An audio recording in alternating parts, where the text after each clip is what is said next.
Hello everybody, my name is Aman Singh. Currently I'm working with Lexus and Company as a legal intern. तो आज हम इस video में बात करेंगे जेसिका लाल मर्डर केस के बारे में। तो बेसिकली इस केस में ये था कि टेम्बरिक कोर्ट मेरोली कुतुब मीनार के पास के क्लब में पार्टी चल रही थी, जिसी के अंदर Jessica Lal as a barman काम कर रही थी। वैसे ये एक मॉडल थी और फिल्में करना चाहती थी, मीन्स आने वाले टाइम में एक्टर बनना चाहती थी, but as a part time job ये बारमेड का काम करा करती थी। तो 30 अप्रैल 1999 में उसी क्लब में एक पार्टी चल रही थी, उसी के अंदर आया था सिद्धार्थ वशिष्ठ उर्फ मनु शर्मा।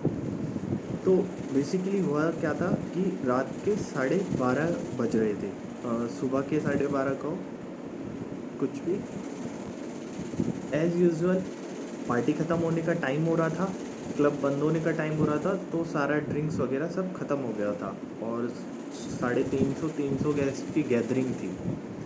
तो जब ड्रिंक्स ख़त्म हो जाता है तो मनु शर्मा बोलता है मुझे ड्रिंक्स चाहिए। तो एज अ बारमेड वो रिप्लाई करती है कि सर ड्रिंक्स ख़त्म हो गया है, अब आपको ड्रिंक्स नहीं मिलेगा, प्लीज़ आप यहाँ से चले जाइए। वो जेसिका लाल को 1000 रुपीज़ ऑफ़र करता है कि ये लो और मुझे एक ड्रिंक दे दो। तो वो कहती है सर आपको समझ नहीं आ रहा, प्लीज़ आप ड्रिंक्स है नहीं, आप इसे लेके वापस चले जाइए, आप ड्रिंक्स नहीं एडजस्ट हो पाएगी। तब मनु शर्मा उसको डराने के लिए एकदम से गन निकाल लेता है और 2 शॉट्स फायर करता है, एक सीलिंग पे यानी छत पे और दूसरा और जेसिका लाल के तरफ। तो जैसे ही वो एक शॉट छत पे फायर करता है तो सब जो आसपास के लोग थोड़े सतर्क हो जाते हैं, थोड़ा अटेंशन अट्रैक्ट हो जाता है मनु शर्मा की तरफ। तो वो जैसे ही गोली चला देता है, दूसरी वो जेसिका लाल के ऊपर तान देता है और जैसे ही वो फायर करता है उसको जेसिका लाल को सर में गोली लगती है, जिससे वो तुरंत ज़मीन पे गिर जाती है।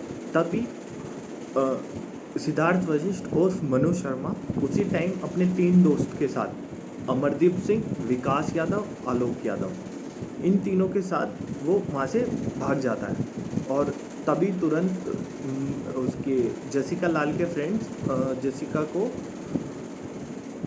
हॉस्पिटलाइज करते हैं। इसी दौरान जेसिका लाल का एक फ्रेंड उसकी बहन और उसके मम्मी पापा को इन्फॉर्म करता है कि बार में ऐसा ऐसा इंसिडेंट हुआ और उसको गोली लग गई है। उनके घर वाले और उसकी बहन सबरीना लाल काफ़ी शॉक हो जाते हैं और वो भागे भागे हॉस्पिटल जाते हैं, जहाँ पर जाते ही पता चलता है डॉक्टर उनको डेड घोषित कर देते हैं अराउंड 2 AM सुबह के, मतलब कि 1 मई 1999। तो इसी को देखते हुए सभी काफ़ी गुस्से में आते हैं और सबरीना लाल जो उनकी बहुत क्लोज होती है, क्योंकि दोनों बहनें हैं एज यूजुअली, तो वो कहती है कि दोषियों को छूटने नहीं चाहिए, उनको सज़ा मिलनी चाहिए। तो वो उनके खिलाफ FIR दायर कराती है और ये चारों सिद्धार्थ वशिष्ठ और मनु शर्मा, अमरदीप सिंह, आलोक यादव, विकास यादव, ये तीनों अरेस्ट भी हो जाते हैं 6 मई 1999, एक हफ्ते बाद। और चार्जशीट जो होती है वो अगस्त में फाइल होती है इस केस की।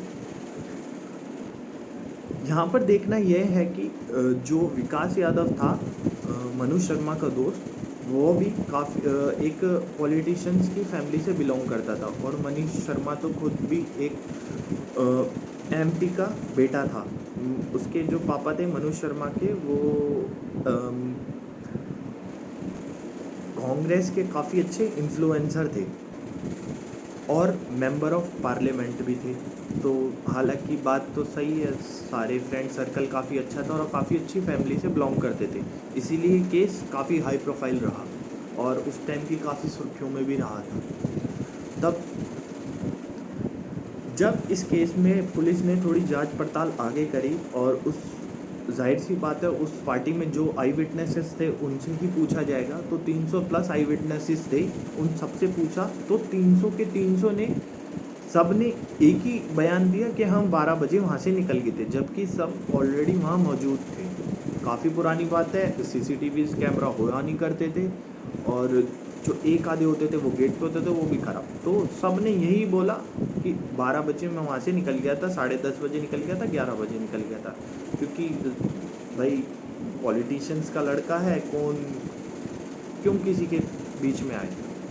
तो इस वजह से सारे अपने बयान से मुकर जाते हैं, कोई बयान ही नहीं देता एक्चुअली। जो 5-6 लोग राज़ी भी होते हैं बयान देने के लिए, उनको भी आगे चल के जब तक हियरिंग स्टार्ट होने वाली थी कोर्ट का, तब तक उन्हें भी तोड़ दिया जाता है, किन्हीं को डरा धमका के, किन्हीं को पैसे दे के, सबको 6-7 के 7 विटनेसेस को तोड़ दिया जाता है। इसी वजह से उनको जेल से रिहा कर दिया जाता है कि आपकी कोई गलती नहीं है, और ये केस तुरंत बंद हो जाता है। जब ये उस टाइम का एक बहुत ही फेमस मैगज़ीन था, तहलका मैगज़ीन। ये जो स्टिंग ऑपरेशन है, यही तहलका मैगज़ीन ने स्टार्ट करे थे, कैमरा छुपाने वाला और एंड ऑल। तो जो तहलका मैगज़ीन थी, ये सभी करप्ट लोगों को दिखाना चाहती थी कि ऐसे करप्ट लोग हमारे देश में। तो इन्होंने ही जेसिका लाल के केस को देखा, उसको समझा, उससे थोड़ी अपनी सहानुभूति दिखाई, और उसको उन्होंने स्टिंग ऑपरेशन करा। कैसे कैसे वो उनका था, आप इनको देख सकते हैं यूट्यूब पे, काफ़ी वीडियोज़ हैं इनके स्टिंग्स की। तो उन्होंने इसका स्टिंग ऑपरेशन करा, और उनसे इनके जो 6 के 6 विटनेस हैं, उनसे बुलवाया कि ऐसा नहीं, ऐसा ही हुआ था।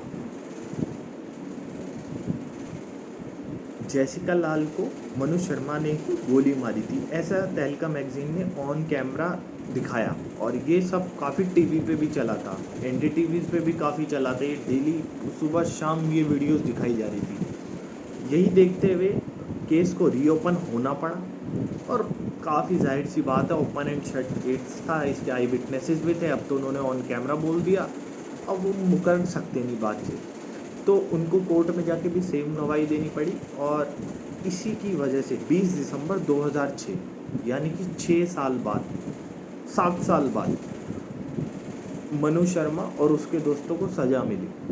पर जाहिर सी बात है, सज़ा में थोड़ा देर हुआ, पर उनको सज़ा मिली।